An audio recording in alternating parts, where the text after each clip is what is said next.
In this video, I will show you how you can build internal tools with Excel and automate common workflows without installing any paid plugins or writing a single line of VBA code.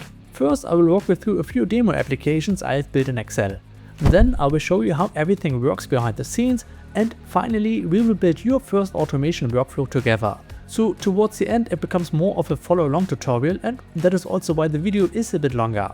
Oh, and by the way, the title is not clickbait. There are actually no other videos here on YouTube showing the kind of Excel automation flow I'm about to show you. I am actually not sure if that is a good or bad sign, but anyway, let us not waste more time and dive in. Alright, so for the first example we are gonna build in bike sender, and in this example I want to inform some customers or clients about an upcoming price change. So I have my contact person, my product, the old price, the new price, the effective date, and then the receiver. Now the cool thing here is that it's completely dynamic. So what I mean by this is, if I click in the subject line, you can see that I've concatenated the product name and also the effective date. And for the body I even have combined more cells, for example the contact person, the product, the old price, the new price, and the effective date. So that means we can send out personalized emails in bike. For that all I have to do is to click on the send emails button. And now here I will see that the messages are successfully sent, and we can also check that because for the receiver I just inputted my sample email address here, which is codingisfun.testuser@gmail.com. So let me head over to my Gmail account, and here if I click the refresh button we will see our new emails. And if I click on one, you can see that we've got here now all the values from Excel. Alright, next up let's create some invoices. So here on the left side I have some metadata, for example my company name, the billing address, the invoice number, the date, and here the cool thing is that we can just use regular Excel formulas, for example today's date. And then for the due date I could take today's date and add 7 days to it. Then we can also add some notes and the payment terms, and here on the right side I have a normal Excel table. So those are now the items I want to have displayed on my invoice. So I can just expand it here and say, for example here a test product with a test description, the quantity let's pick 5, and the unit price will be maybe $50. Alright, now when I press the create invoice button, an invoice will be created and will be saved on my cloud, and I will get back a download link to the invoice. So when I click on here, it will be redirected to my cloud. So we've got the company details, the billing address, the invoice number, the date, the due date, and the balance due. And everything is really nicely formatted. So here I've also got the items, and here you can also see for my invoice that it's also automatically calculating the total amount. So we have inputted the quantity of 5 with the rate of 50, so the total will be then 250. And down here you can also see the notes and the payment terms which we have specified in Excel. Alright, and with that let's move on to the next example, which is creating dynamic web pages directly from Excel. I know that sounds a bit crazy, but it can be super useful. So imagine you're giving a training in your company, and after the training you want to ask the audience about some feedback. Now of course you can also create a form like in Microsoft Forms and then send that out, but you can also do it directly in Excel. So the idea here is that I can give my form a title, and now for this example I will just have 3 questions. So the title could be, for example, training survey. Then for the first question, what's your name? Then what was good? What was not so good? Alright, and with that I just click one button, and once I do that I get my survey link directly here in Excel. So when I click on it, notice this is now a live website. So everybody with this link can go to this website, and here you can now see the title and our 3 questions we have to find in Excel. So I can also fill it out. Alright, once I do that I click the submit button, and now I will be redirected to my thank you page here. Now the cool thing is that all my entries are also saved in a database. I will show you how to set that up, but your database could be also like a simple Google Sheets or like an Airtable. Now once I have it saved in my database, I can also come back to Excel and fetch my result directly from the database. Once again, this could be any database you want, and for me I just need to press this button here, and now I've got back the result right here in Excel. I think this is super cool because now we've basically gone full circle. We created the survey, then we store the result in a database, and now we can also fetch a result from the database directly here in Excel. Alright, and last but not least, let me also show you some Excel automation. because currently we were more focused on automating third-party services like sending emails, creating invoice, creating web pages, or fetching results from a database. But in this example, I actually want to do some automation within Excel. So that could be, for example, inserting some sheet or deleting some sheets, maybe also doing some calculations or even plotting some charts. And this can be also done. Now in my example, it's pretty simple, but when I click this button here, I will get a new sheet, which is the agenda. And in here I can see that I've just written in some text, and I made the text bold, wrote down a little agenda, and also included a hyperlink to an online presentation. Alright, so now that you have seen all the examples, you might be wondering how is that all possible? Because I said in the intro, we are not using any VBA or any paid services. And the answer is we will use an Excel add-in called xlwings Lite. Now in the past I actually made already an introduction video on xlwings Lite, and you can find that video in the info card above. But I will also explain it how it works in this video. So basically with xlwings Lite, you can run Python code directly in Excel. Now the interesting thing here is, even though you can run Python code directly in Excel, you don't have to install Python on your machine, because basically it runs in the browser. However, even we are running Python here, it doesn't mean you need to be an expert in coding. In fact, for the examples I showed you, I actually used a no-code tool to connect Excel with all kinds of services, like as you have seen, creating the invoices, sending emails, and so on and so forth. And for that I didn't write any line of code. And I will show you how that all works in just a moment. Now some of you might be now wondering, okay, that's cool, so I can run Python code in Excel and build some tools with it, but why not actually create like a website? Using, for example, AI like ChatGPT or modern IDEs like Windsurf or Cursor to build like a web application. Well, let me give you some reason why you actually do want to use Excel. Because Excel is used everywhere in companies, so it doesn't matter if it's the HR department, finance department, engineering department, everybody is using Excel and everybody kind of knows how to use Excel. So everybody can input some data and press a button. That means there's not much training required if you are building some internal tools. Next up, your data might already also live in Excel. So what you have seen with the email example, they actually want to take the Excel data and send it out via email, or like for the invoice, I can just have everything in Excel and create based on that data my invoice. So that means we can actually build our tools on top of our Excel data. Alright, and the last point here is that it's actually super easy to build those kind of tools you just have seen. Because we don't need any servers or any complex setup. You can build your UI, so your user interface, directly in Excel. And if you have used Excel before, you know how customizable it is. So you can merge cells, use all different kinds of colors, and really customize your front end with just a couple of clicks. So overall, the workflow is like this. We are creating the interface right in Excel. Then we will use the xlwings Lite add-in to connect our Excel data with Python. And then we can process our data. Now here you can actually go two routes. You can of course stick all to Python, so write all your logic in Python directly in your spreadsheet. Or what I will also show you is how to write really minimal code of Python and then send all your Excel data to a no-code tool, and that could be, for example, 𝗟𝗜𝗡𝗦𝗧𝗏, or in my example I will be using Public Connect. And then in that no-code tool you can connect it with all different kinds of apps, like sending emails, creating invoices, and so on and so forth.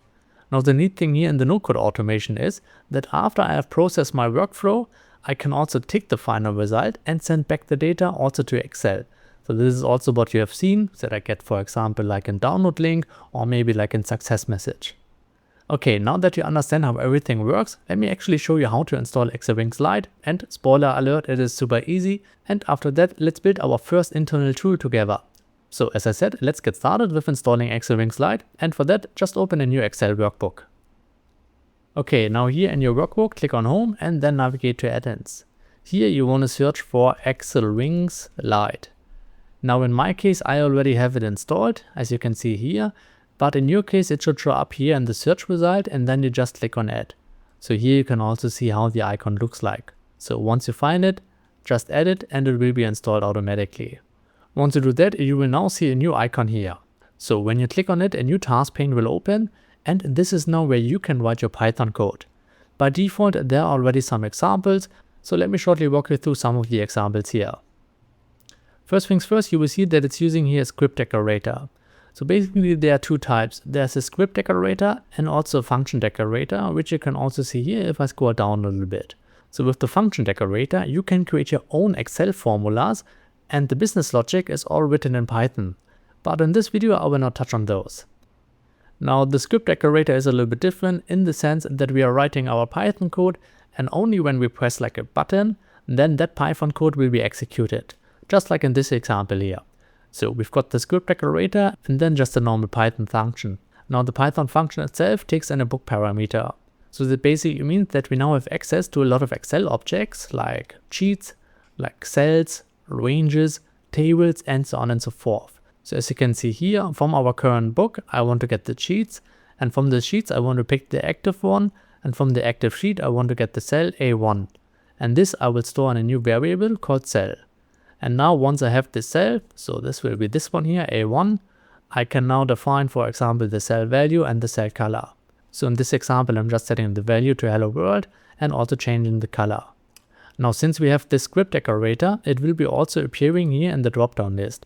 So in total there are 3 script decorators, so that's the reason we now have here the hello world example, the 𝗬𝗠𝗦 example which I'll show you in a second, and also the insert custom functions.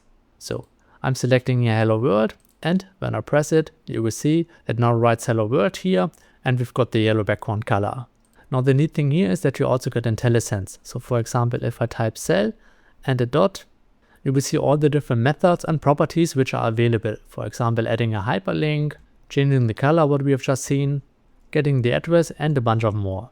So for this example, let us just add a hyperlink. So I will go here, add a hyperlink, and the first argument will be the website, and the second argument will be the friendly name. So for example, this could be visit my website. So with that, let's run it again. And now you can see we've got a hyperlink, and if I click on it, it will navigate to my website. Alright, next up, let us also take a look at the other example here. So here we've got some CSV file which is stored on the internet. In this example, it's a penguin dataset from the 𝗬𝗠𝗦 library. Now to work with that data, we can use pandas. Now if you have done some data analysis before with Python, you probably know already about pandas. It is super powerful, and the cool thing here is that xlwings makes it also super easy to work with data frames. So first we are loading our dataset and storing it in a data frame. Then we are adding a new sheet to our current workbook with book.sheets.add, and in this new sheet I can now style the title and also return the data frame we just have loaded. Now on top of that, I can also use plotting libraries, for example the 𝗬𝗠𝗦 library, to create a join plot based on our data frame. And once we've got the plot, we can also insert it as an image. So let me show you how that looks like. So I'm going to select here the 𝗬𝗠𝗦 example and run the script. Now you will see that we have a new sheet here. We've got the title with Comic Sans, I think, yeah. Then we've got the table, and on top of our table we will also have our 𝗬𝗠 chart, which is inserted as an image. Alright, so this is now the basic idea of the xlwings Lite in. Now so far we have used different Python packages like the xlwings package, the pandas package, and also here the 𝗬𝗠 package. But if you want, you can also install more packages in the requirements tab here. Now if you're an Excel user and you've never written a single line of Python code before, you might be now wondering what the heck am I talking about. So we've got here the requirements, the pandas library, the 𝗬𝗠 library, and in fact I actually promised that we are building easy tools without any complex setup. So I will stick to my promise, and I will show you now how you can write really minimal code and then leverage no-code tools to do all the heavy lifting for us, like for example sending emails, creating invoices, creating dynamic web pages, and so on and so forth.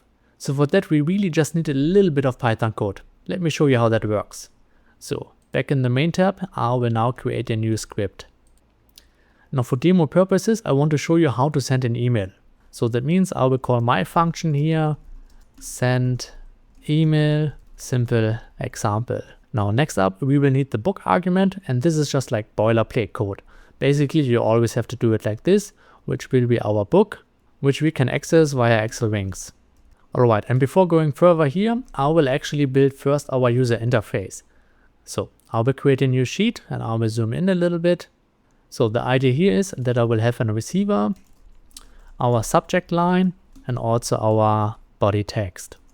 Now later in the code, I can then refer to all my different cells here. So for example, if I want to get the body content, I can refer to the cell C5. But the problem is, if I later, for example, decide to insert a new line, then my body text will be in the cell C6.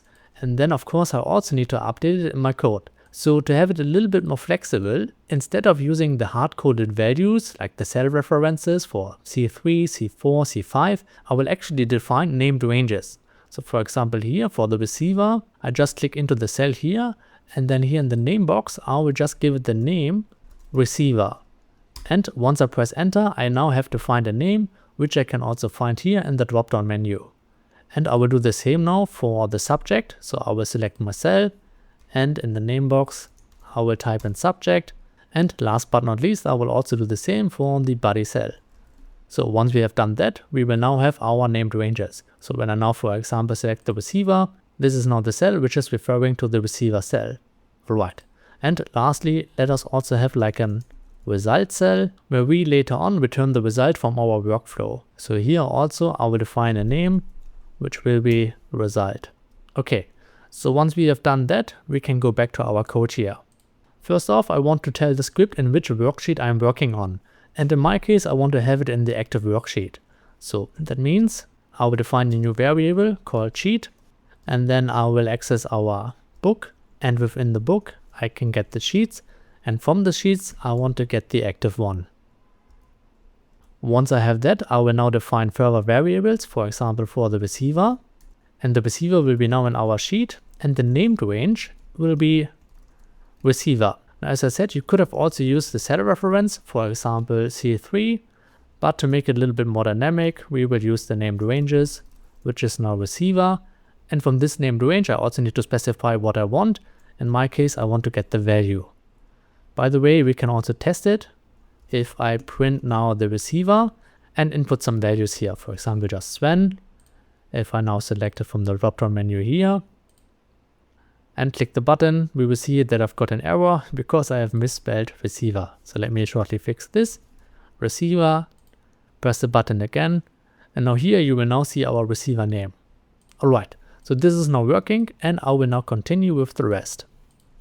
Okay, so now that we have defined our user interface, and we can also access our values from our user interface using Python, we want to send that data to a no-code tool. And for that we will use a post request. I will show you how that works in just a second. First I will define which data I want to send. So I will create yet another variable which is called data, and in here I will now define all the data I want to send to the no-code tool. So that will be the receiver, the subject, and also the body. Next, to send the data, we will use the request package from Python. That means here in the requirements file, I first need to install it. Just type it here, request, and then I can also import request here on top. Okay, so with that in place, I will define another variable, which will be our response coming from our request. And to actually send the request, we will now use the request package we just have installed and use an post request. Now, next up, we will define the URL, and I will show you how to get this URL in just a second. And then we will also define our JSON data, which will be our data defined here. Okay, so now that we have that all in place, we can now send the data to our no-code tool. And there are many no-code tools available like Zapier, Mate.com, NAN, or in my case, we will use Pabbly Connect. Now, this video is not sponsored by Pabbly, so feel free to pick any other automation tool. I just use Pabbly because they have a lifetime deal, so that means you only pay once and then you can use the tool forever. Now, to follow along, you also don't have to pay anything because they also offer a free tier. So that means if you go to the following website, and I will also put the link in the description box below, you can scroll down a little bit here, and then you can see they have here a free plan which you can sign up for. Or if you want to get the lifetime deal, you can, I think, click here. And then also here, if you scroll down a little bit, so it starts with $250. Now I personally have the ultimate plan, but as I said, you can also get started with the free plan. That is totally fine. Okay, once you have an account, you can sign up and then you will get to your dashboard. Alright, now here on the dashboard, you can also see that I'm using this tool quite heavily. So for this month, currently, I have used almost 2,500 tasks. So quite a lot. But anyway, what you want to do is to click on Create a Workflow. Now recently, they have also rolled out a new editor, but for this tutorial, I will just stick to the classic editor here. So I will select it and I will give it a name, for example, send a single email. You can, of course, name it whatever you want. And then I will just click the Create button. Once that is done, you will now see this interface, and here you can now define your trigger event. And this is now where we are gonna use a webhook. So I will type in here webhook, and then I will select the catch webhook, the preferred method here. Once I do this, 𝗘𝗦 now gives us a webhook URL. And once again, it doesn't matter which no-code automation tool you use. Every tool will have this feature, so triggering an automation flow via a webhook. So with that said, let me just copy this webhook URL to my clipboard. And then back in Excel, I will now replace our placeholder here with the URL I just copied. Alright. And now let's actually give it a try. So I will select here now send email example. And when I press the button, nothing happens here because we are not doing anything with the response. But if I go back to 𝗘𝗦, we will now see that we have a new response. So here we can now see the subject, the receiver, and the body. And those are now the values I have specified in Excel. I have set the receiver, the subject, and the body. So those are the values I can now also see in 𝗘𝗦. And now here comes the magic. With 𝗘𝗦 Connect, well, you can now connect it to many applications. So here we can now define our second step. So now here you can now search for the application you want to use. So for example, for the web page, I have used the built-in tool, which is the dynamic web page. So when you click on here, you can now choose the action event, and this depends on which app you're using. In this case, it is just generating a single web page. So I click on connect, and here I can now enter my HTML code. So just to show you how that works, for example, let's define an h1 tag. And the cool thing here is that I can now take the input which we have received via the webhook and use it here in the next step. So that means I can just come down here and, for example, select my subject. Then I will close the h1 tag, and now when I save and send the test request, we will get back our URL. So let me copy this to my clipboard and open it in a new tab. And now we have a website which is called test subject. Alright. But in our case, of course, we don't want to create a website. We will actually want to send an email. So from here, I will now select Gmail. Once it's selected, we will again choose the action event, which will be sending an email. And then when I click on connect, you of course first have to establish a connection to your Gmail account. Now I have done that already, but in your case, if you're new to 𝗘𝗦, you will want to select add new connection and then click on connect with Gmail, and then a pop-up will open where you can select your Gmail account. So as I said, I have done that already. So I will select my existing connection and just click on save here. Alright, and now we can fill out the fields here. So first up, we have the recipient, which is coming from our webhook, and it will be our receiver. Then next up, we will have the email subject. Again, I will take it from the webhook, and it will be our subject here. And lastly, we will have the actual email content, which will be our body. Once we have that, I will just click on save and send test request. Now here we can see that it's done. So when I go back to my Gmail account and click on refresh here, we will now have our new email, the test subject with the test body. Alright, so this is working, and we can actually also test it out one more time. So that means if I go back to Excel, and in here I will now change it, for example, to test subject 2 and test body 2. Click the button again. And now if I go back to my Gmail account and click on refresh, we will now have our new email. Alright, and this is how it works. Now to trigger this a little bit easier, we can also implement a button. So for that, you can just go to insert, go to shape, and then pick any shape here. I will take this one here and just draw it here and write on it send email. And then as a next step, you want to right click on the shape here and select link it. Then you want to choose place in this document, and here you will now type the cell reference, which is below the button. So in this case, for example, my button is on top of the cell B10, for example. So I will type in here B10 and click on OK. Optionally, you can also give it a name. It's similar what we have done with the cells. So in my case, I will just call it button send email and press enter. Alright. Once we have that, we can actually extend our script decorator here a little bit further. So that will be button, and then here first I will type in the name of our shape, which will be our button send email. After that, I will specify the name, which is the which is in my case sheet 3. And then I will also need to define the same cell address here, so which will be then B10. Alright, so let us test it out by maybe just changing again the subject here and the body. And now when I press this button here, we have shortly seen that the script was executed, and that means if I go back now and refresh it one more time, we will now have our new email. Alright, so this is working. Now as the last step, what I want to do is, once we run our automation, I also want to return the result back to Excel.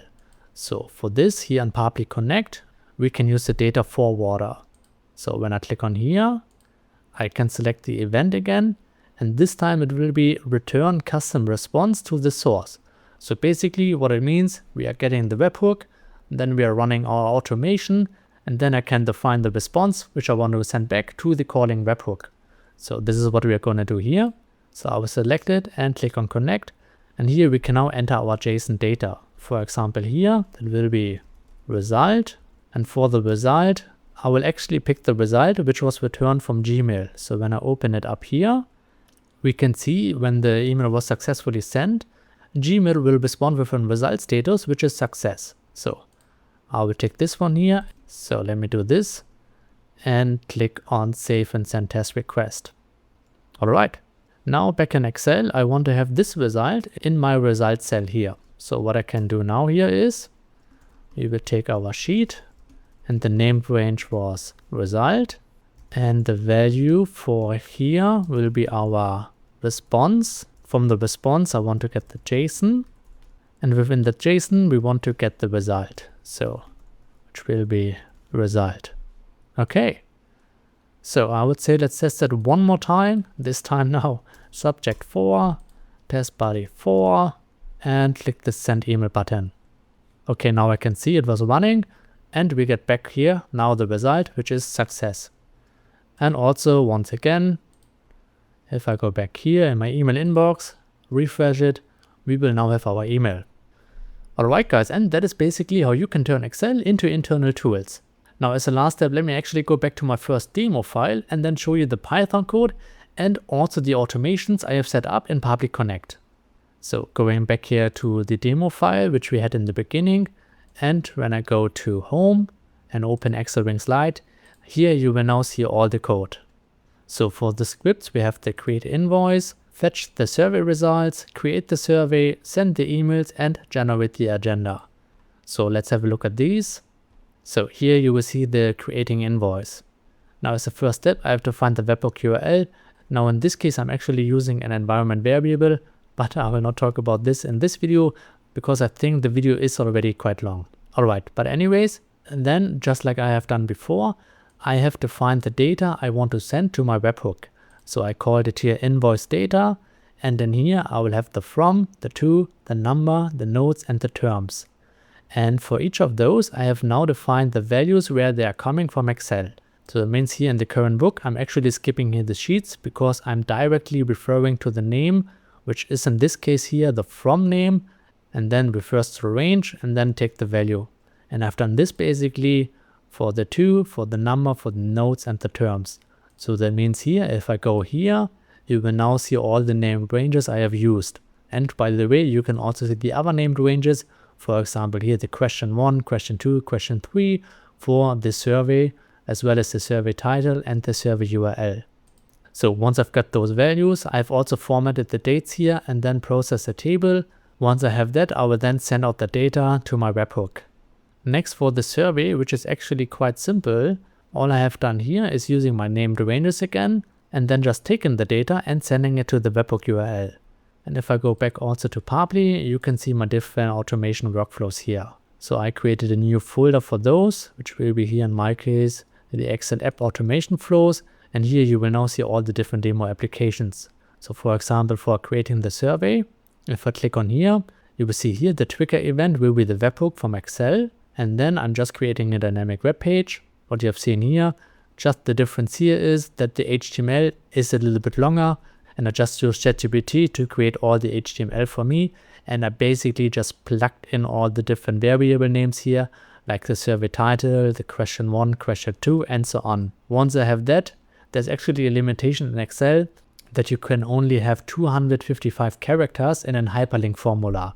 So that's the reason I had another step here to shorten the link, and I used another service for this, which is short.io. I think they have a free account, I just signed up for them and then also connected here in 𝗫𝗫ly. And after that, I'm just returning the result, which is in my case now the server URL. And again, because it's a longer string, I'm using here the short URL, which was created in the step before. Alright, so I noted the video is getting a bit long, so I will stop here. But with everything you have seen, you should be now able to test it yourself. And if there's enough interest, I can also make a follow-up video where I go deeper into my other demo applications, or we can also build a more advanced workflow from scratch together. Also, if you got any questions, just drop them in the comments below. And with that, I wish you happy automating, and as always, thanks for watching, and I will see you in the next video.